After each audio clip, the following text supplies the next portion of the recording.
Friends, welcome all to this session.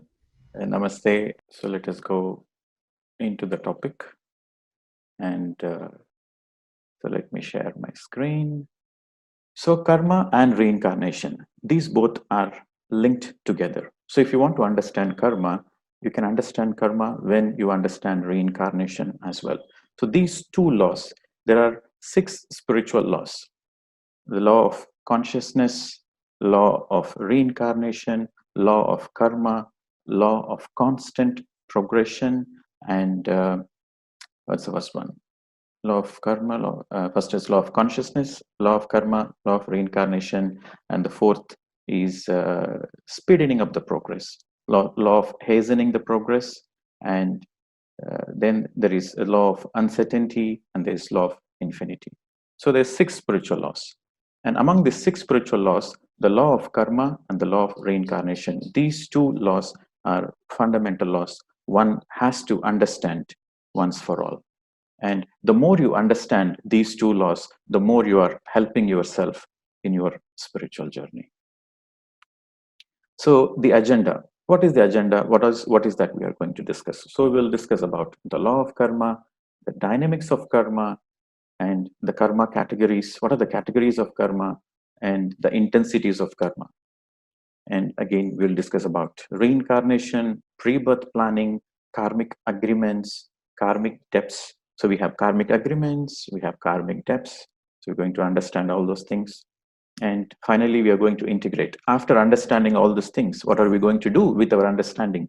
Because we all want to understand karma so that we can integrate in our day-to-day life. Any understanding, whatever you will learn, if you are not integrating in your day-to-day life, there is no use in it. So it's just a theory. A theory doesn't help you. So how to integrate, how to deal with your karma, and how karma and enlightenment is interrelated. And in other words, how can you make your present situation uh, a better experience? How can you deal with your present challenges without any suffering? Yes, pain is there, suffering is also there. Pain is inevitable, but suffering is a choice. So the more and more you integrate the law of karma, the more the suffering goes away. So this is the agenda of today's topic, my dear friends. And first, what is karma? Karma is a Sanskrit word which simply means action. And some people think action means only the physical action. No, action refers to what we feel, what we think, and what we speak. All relates to action. So, what does the law of karma fundamentally say is it's a very simple law. It's a very profound law. What you do comes back to you. So that is the law.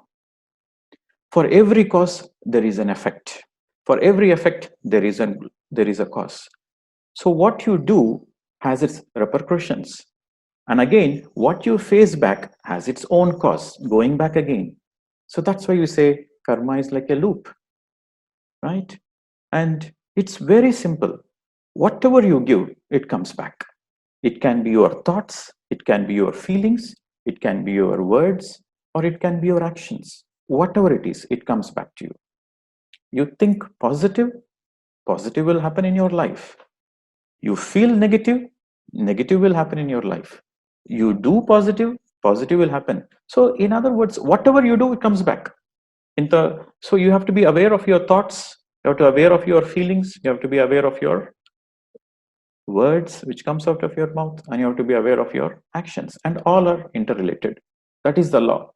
Whether you like it or not, whether you accept it or not, whether you understand it or not, whether you believe it or not, doesn't matter.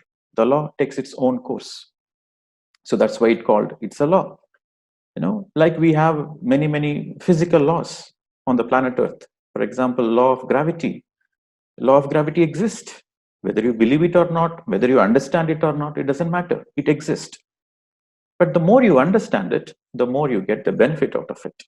Similarly, this law of karma is a beautiful spiritual law. So the more you understand this law, the more you get the benefit out of it. And what are the types of karmas? So broadly, you can say there are two types of karmas, good karma and bad karma. So what defines a good karma and what defines a bad karma? Very simple. Whatever is your action. When I say action, you have to understand action composes of your thoughts, your words, your feelings, and your actions, your physical actions. Everything comes under actions. So the definition is very simple. Any action which you perform, it benefits another life form. That is a good karma. And any action you perform, it harms another life form. It's a bad karma. As simple as that. Now, what are the consequences of good karma and bad karma? In simple terms, the more you have, we all have both good karma and bad karma. We all have account. It's like a bank account. You have a debit and you have a credit. It's like a simple account. So we all have done many bad karmas in many past lives, knowingly or unknowingly. It doesn't matter. So sometimes we do a bad karma unknowingly. It still doesn't matter. It goes to your account. And sometimes you do a good karma knowingly, it doesn't matter. It goes to your good karma account. So if you have more good karma, then the results are in the blessings, the form of a good health, a good relationship, good finances, everything. So the good karma results in the blessings of your day-to-day life. And the bad karma results in suffering. The suffering can be your health, your ill health, your poor relationships, business failures, disasters, accidents, everything, so on and so forth. So these are the results of the bad karma. Now, what determines your actions? Why people behave in a certain way? Why people think in a certain way? Why people speak in a certain way? Why some people are negative? Why some people are positive? What determines one's own actions? So there are two factors which determines your actions. The first is the vasanas, and the second is the maturity of the soul. Let us understand a little detail about what is this vasanas. These vasanas are the inherent nature which we bring from our past lives. It is the residue. It is the residue from our past lives we are bringing in. For example, if you were,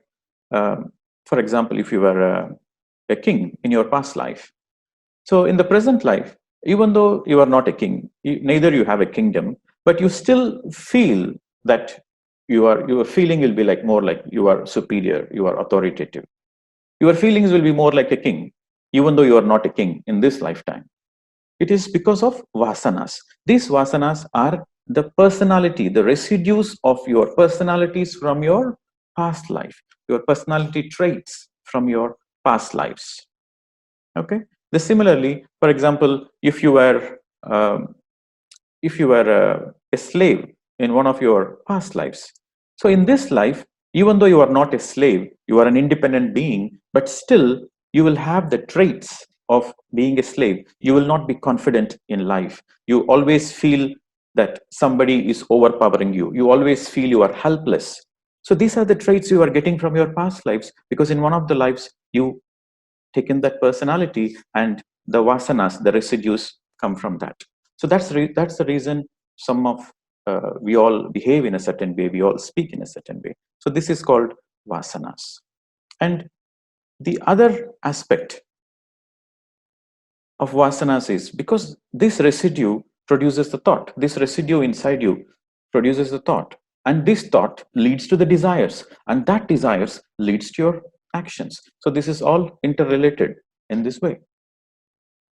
And the second most important aspect, why people are behaving or speaking in a certain way or actions in a certain way, is according to the maturity of the soul. So you see, like, we all take average of 400 to 450 lifetimes from the time we have incarnated for the first time on the planet Earth till we complete the cycle on the planet Earth and we become enlightened and we exit the planet Earth cycle of life and death. So from the first lifetime till the lifetime of enlightenment, where you have come out of the cycle of life and death. So an average, this is an average, it is not written on the rocks. It is just an average figure. Some people take 200 lifetimes, some people take 50 lifetimes, some people take 1,000 lifetimes, but the average is 400 to 450.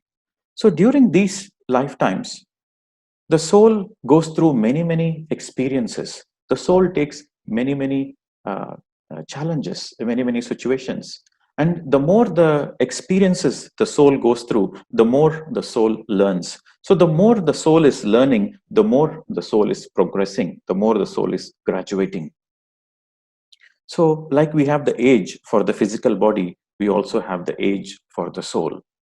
The soul who has just incarnated, the soul who has just incarnated just only once or twice or thrice, very few incarnations. So we call it as a infant soul. And after many incarnations, after many challenges, many lessons, the soul graduates to the next level, the baby soul. And next it graduates to the next level, young soul. And then to the next level, a mature soul. And then to the next level, a old soul. And then to the next level, a transcendental soul. And finally, the soul completes the cycle of birth and death. So once the soul completes the cycle of birth and death, there is no compulsion for the soul to come back because the karma is finished. So once the karma is finished, then there is no necessity for the soul to come back. But the soul can choose to come back as a teacher. So that is out of choice. So we have two things, karma and free will. Karma is related to destiny and free will relates to our soul evolution. So two aspects, my dear friends. The first aspect is destiny. Destiny is related to your karma. And the second aspect is the free will. Your free will relates to your soul evolution. Your capacity we all have free will. Everybody has free will. But because of the burden of the karma, we don't know how to use the free will. But a person who is mature, who understands life, he knows how to use the free will. So destiny is there, free will is also there. So I will discuss in detail at a later stage about this. But first, to understand the maturity of the soul and how it is related to our actions, in the beginning stages of infant soul, baby soul, young soul, the soul inevitably does more and more bad karmas. Why the soul does more bad karmas? Because in the beginning stages of the soul evolution, the soul is focused on power. The soul is focused on survival. The soul is focused on conquest, domination, authority. So when the soul's focus is in these areas, then naturally it leads to a lot of bad karmas. If you're focusing on power, conquest, authority, then you will end up in more and more bad karmas. And as the soul progresses, the soul understands what to do, what not to do. So with the maturity, the soul shifts the focus to one's emotions. Emotion. I need to feel good. I need to do good things. I want to be a happy person, right? I want to lead a meaningful life. So the soul focuses more on emotions. So when the soul focuses more on the emotions, then the soul starts repaying back all the negative karma. The soul has to repay the negative karma.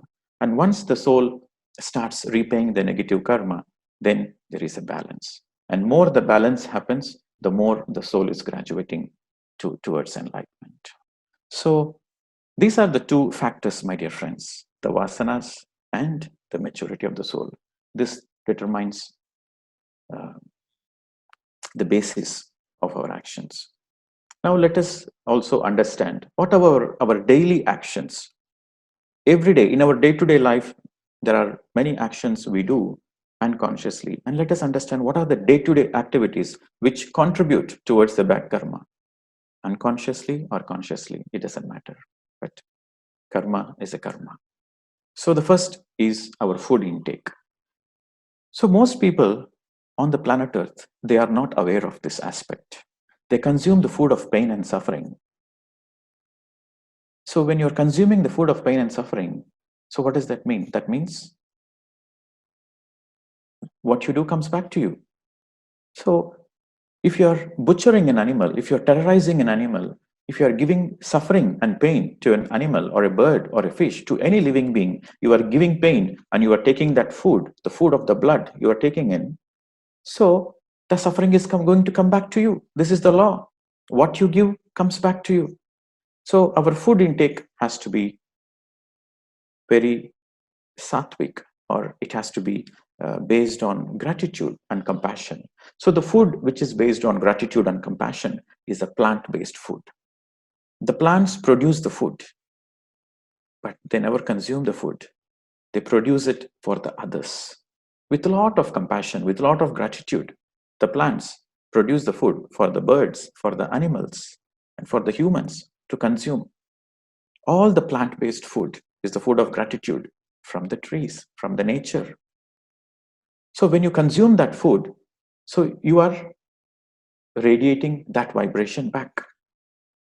And when you're consuming the food of pain and suffering, your life will be full of pain and suffering, because what you give comes back.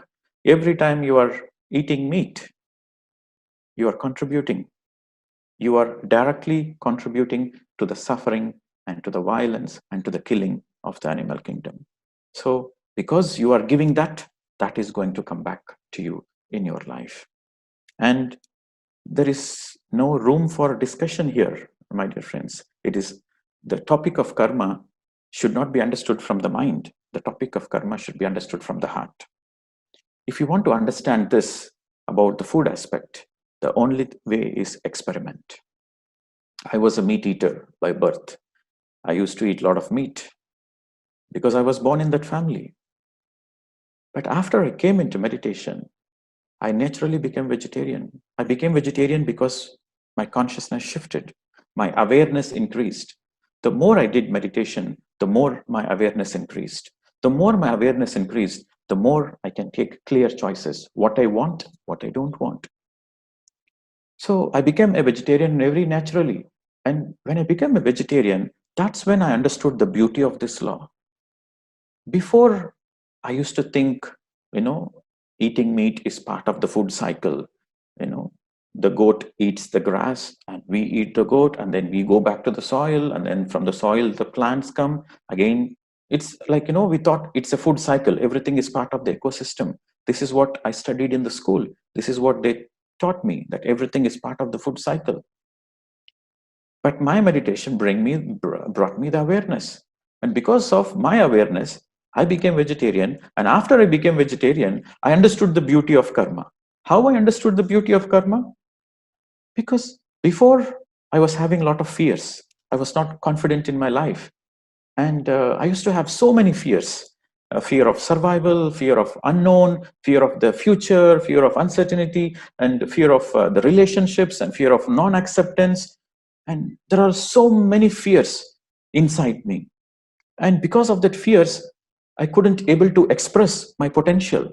Whatever is my potential, my soul potential, is never expressed.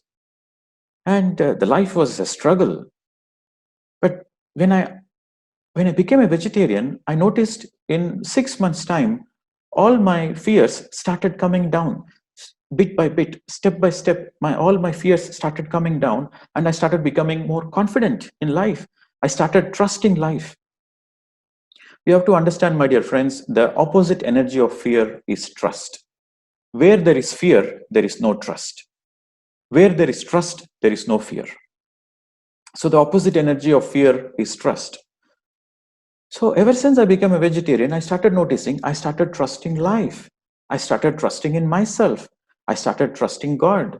So I started trusting whatever happens, happens for good. So this is the beauty I realized. And then I understood, wow, what a beautiful law, this law of karma. What you give comes back. So if you want to understand how your food impacts you, how your food impacts your current life, how your food impacts your soul evolution, you have to do an experiment. So my suggestion would be, just do an experiment for 1 month. For 1 month, don't consume any food which is of pain and suffering, and just experiment. Consciously make a choice that I am not going to consume the food which comes out of fear, suffering, and blood. Consciously make a choice just for 1 month, and you will notice that your life is no more the same. Your fears are reduced, and you started trusting life more and more. This very simple experiment will reveal the truth. So this is my sincere request, my dear friends. So this transforms your life. This transforms your life because you have understood karma. If you really want to understand karma, you have to do this experiment. And then the other aspect the people do in their day-to-day life is interference. They interfere in others' affairs. Interference is in the form of criticism, judgment, nosiness. So we all judge, consciously or unconsciously, others. We all criticize others, and we poke into others' affairs. Nosiness is poking into others' affairs. So when you do that, it comes back to you. The more you criticize, the more you will be criticized. The more you judge others, the more you will be judged. And it is the karma. What you give comes back. As simple as that. And let us go through a little bit of understanding what is criticism. Criticism is imposing your will upon others. Why do somebody criticize? What is the very nature of criticism? Is you are trying to force your opinion on others by saying, what you have done is bad, what you have done is good. You should not do that way, you should not do this way. So that is criticism. And getting others to act the way you want them. Whatever might be the motive, there might be hidden motives also why you are criticizing. So whenever you are criticizing, that means there is no acceptance. So when there is no acceptance from your side, then you cannot expect acceptance from others, from around you, from your surroundings. So you have to understand this. What you give comes back. And again, nosiness. Nosiness is a way to collect information. We always interfere in others' affairs by nosiness. We collect the information of others. We are more eager to see, what is the others' information, like failures. What are the other failures? What are they doing? What are they doing? Because this is more of gossip. This is more of poking your nose into others' affairs for your own personal benefit. Because people feel so happy that they see another person not doing well in their life, they get some kind of satisfaction, because that is the negative radiation they have. So when they have that attitude, they are again attract more and more negativeness. So we have to reflect upon ourselves. So the most important aspect is we have to reflect upon ourselves. What am I doing? So to reflect upon ourselves, we need more awareness. And how this awareness comes is through meditation. So let me go to that part later. First, let us understand the very basics of karma. Again, good karma. How do we lead a life, a day-to-day life, where we make sure we do more and more good karma? Is to live a life of non-violence.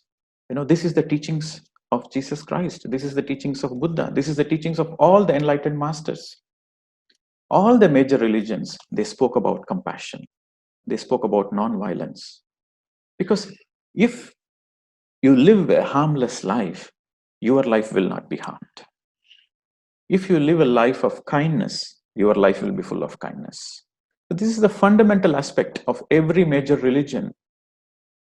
But all the major religions are misunderstood. All the major religions are misunderstood because they don't understand this law of karma. Jesus spoke about this karma. Jesus spoke very clear. What you sow, so you reap. Whatever you sow, you will reap that.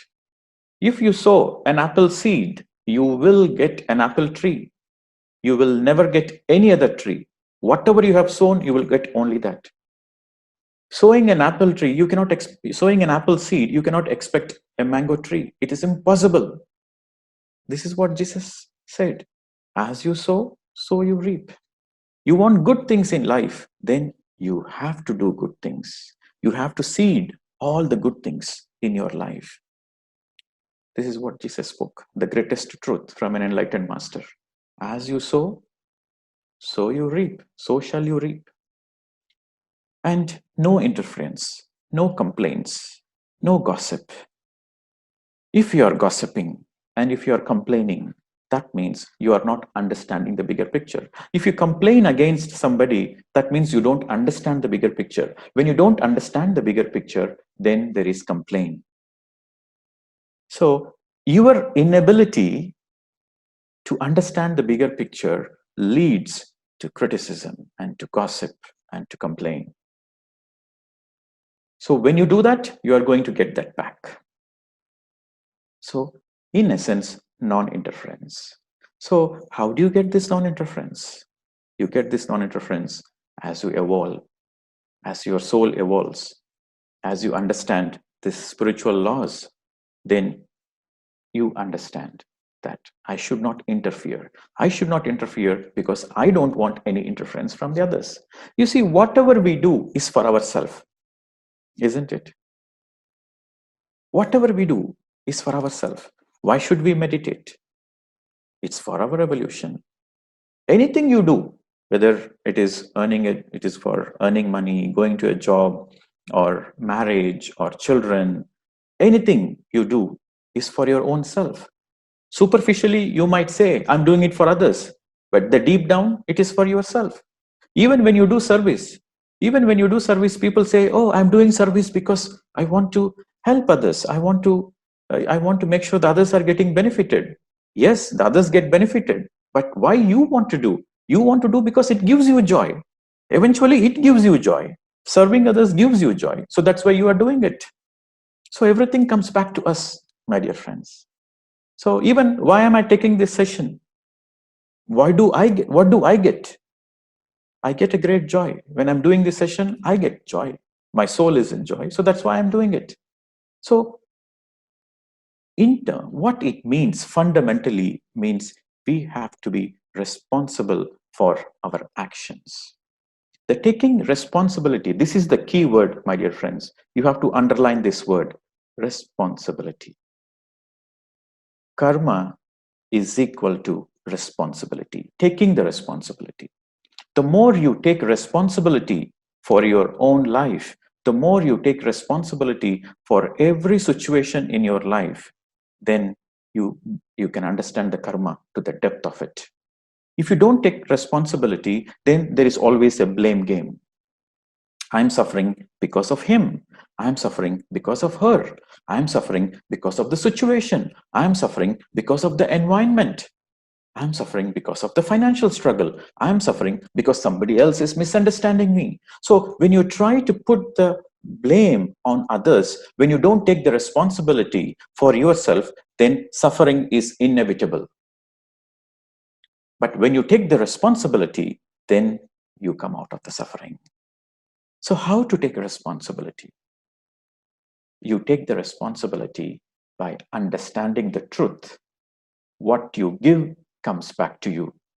If you are happy in your life, you created that reality. You are happy because you gave happiness to others. You are living a harmonious life. You are living a happy life. So when you are living a harmonious, happy life, that is what you will feel. That is what you will get it back. That's what the society will give you back. That's what the whole of the universe will give you back. And if you are not happy, and if you are suffering, and if you are going through a lot of hardships, you created that reality. That is also the truth. Your suffering is your responsibility.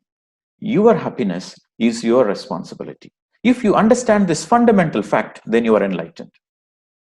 So today's discussion and tomorrow's discussion is in this direction, is in this aspect of how to take responsibility, how to understand. The more understanding gives us the clarity. Understanding gives us the clarity, and the clarity empowers us to take responsibility. So that is the equation, my dear friends. Understanding is equal to clarity. Clarity is equal to your willpower to take the responsibility. And as I said, we have two things, destiny and free will. Some people ask me, some people say karma exists. Some people say, no, karma doesn't exist. What is the truth? Does karma exist or karma doesn't exist? Truth is always paradoxical. Yes, karma exists. At the same time, karma doesn't exist. How? Karma exists for the people who don't understand karma. Karma exists. And for the people who understood karma and who know how to use the free will, then because of the free will, they come out of the karma. So karma is there. That means destiny is also there. Free will is also there. So for the question, does karma exist? Yes, karma exists. Karma exists for the people who are not yet enlightened. Very simple. Karma exists for all the people who are not yet enlightened. Not enlightened means they are not in the truth yet. And karma doesn't exist for the people who are already enlightened. Karma doesn't exist because their actions are in alignment with the divine. So when your actions are in alignment with the divine, there is no karma. So now let us understand a little bit about free will. What is free will? We all have free will. Everybody has free will. Free will is your choice, your ability, your capacity to exercise your choices. We have infinite choices in front of us. In every given situation, we have infinite choices. But for the person who is stuck in karma, he cannot see the choices. Because of his own karma, he cannot see the choices. There is a blocks. He cannot see. But the more you work on your karma, the more you can see the choices. Or just with understanding, with very understanding, and just by doing meditation, you raise your awareness. When you raise your awareness, you can see the choices. So meditation gives you, helps you to exercise all your choices. So that's where meditation helps. So if somebody asks, okay, karma is there. I don't know what I have done in my past lives. Yes, I might have done many, many wrong things in my past lives. But what are the options in front of me now? Do I have to suffer? Do you have to continue suffering? No, you don't need to continue suffering. You have a choice. You can use your free will to overcome your destiny. Yes, free will overpowers the destiny. We all have destiny, but the free will overtakes the destiny. The free will has the final say. So how to use that free will? The answer is meditation. So if you ask the question, is there anything I can do today? Yes, you can do. And what you need to do is raising your awareness, understanding the fundamental aspect of life and understanding the truth. So when you understand the truth, when you are in alignment with the truth, then you can burn your karma. You don't need to go through suffering.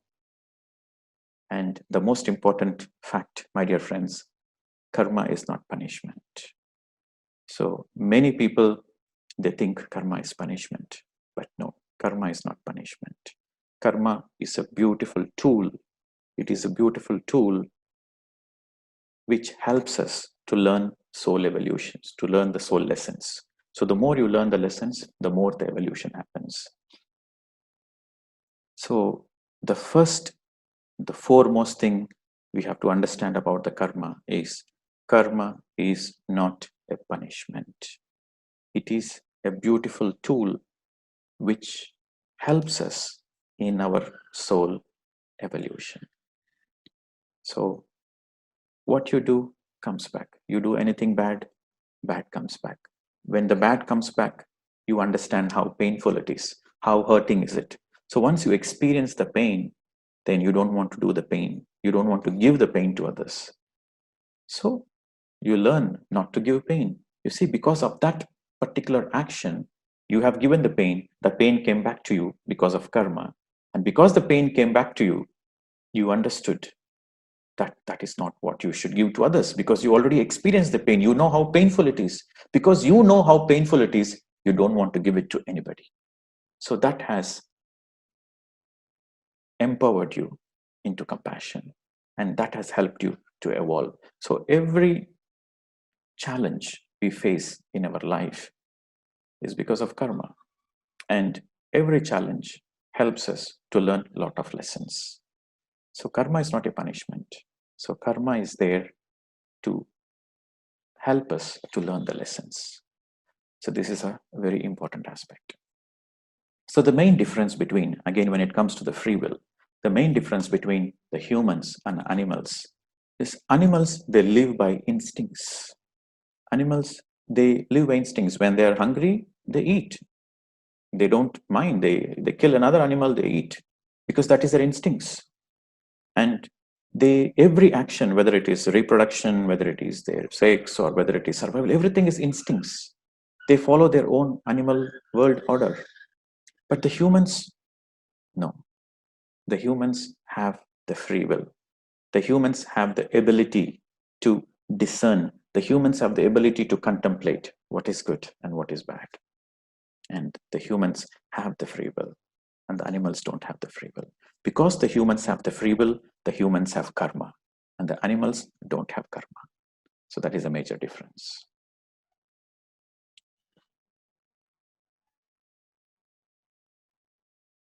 So again, the souls have free will. On the physical plane, the souls can postpone their karma and not to create new karma for the future. When they appropriately know how to handle the karma, they can either postpone the karma, or they can take up the challenge and they can learn the lessons. So they have both the choices. The free will on the soul is there. And once all your karmic accounts are balanced, all the bad karmas are neutralized, then you are out of the karmic loop. So, as I told you, the misconception of a karma is, it's a key to liberation. If you want to liberate yourself, it is a key. So it's just like a mirror. You can see the baby monkey is looking into the mirror, and what the baby monkey is seeing is the reflection of its physical. Similarly, if you see why there are certain challenges, why you attract certain people in your life, especially the relationships. Relationships are a major indicator. What relationship you have with yourself and what relationship you have with others, that is a reflection of you. And when you're able to see that reflection with awareness, then that becomes the key for your liberation. Because if you can able to see, this is not what I want, then what you want, you do that. See, there are two aspects. Again, for karma, there are two aspects.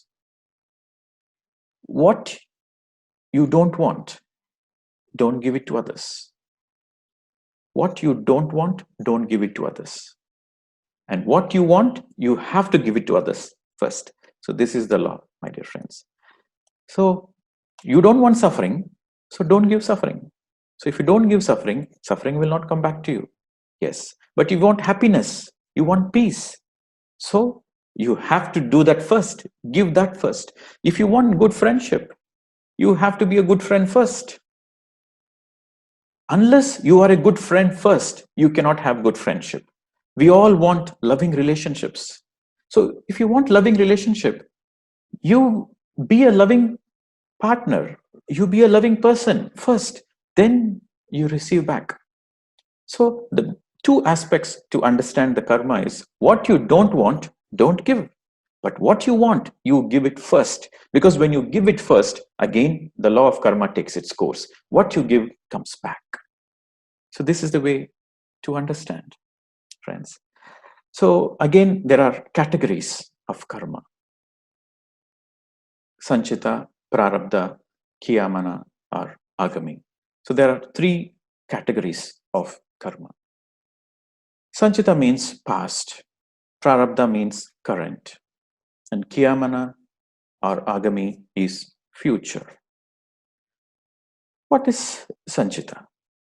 Sanchita is, it's like a reservoir. It's a reservoir of all the karmas you have done in all your past lives. From the time you have incarnated for the first time till this moment, from the time you have incarnated, the very first time, until this moment, whatever the karma you have done, both positive and negative, it's all it's in a reservoir. It is called Sanchita. And Prarabdha means before the soul is born, the soul chooses, I want to take this much karma into the present life. Because the soul cannot take all the negative karma of all the lives, then it will be a disaster. The soul cannot sustain on the planet Earth.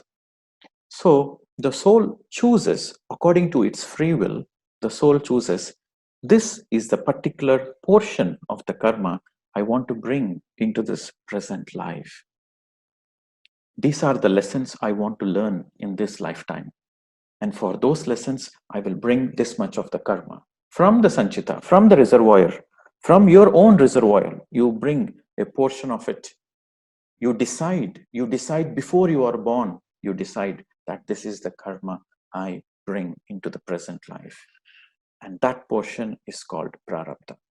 Prarabdha is something which is inevitable. It will happen because it is decided before you are born.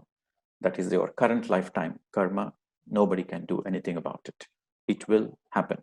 It will happen. The karma is going to manifest, but how you respond to it is again your free will. Okay. So first, Sanchita. Sanchita is all the reservoir. The second is the prarabdha. The prarabdha is what you have chosen to bring in this present life. And kiyamana, the third category. So the kiyamana means whatever the karma you do this moment, like you have brought in the prarabdha, and how you react to that particular karma, how you face to that particular karma becomes your future.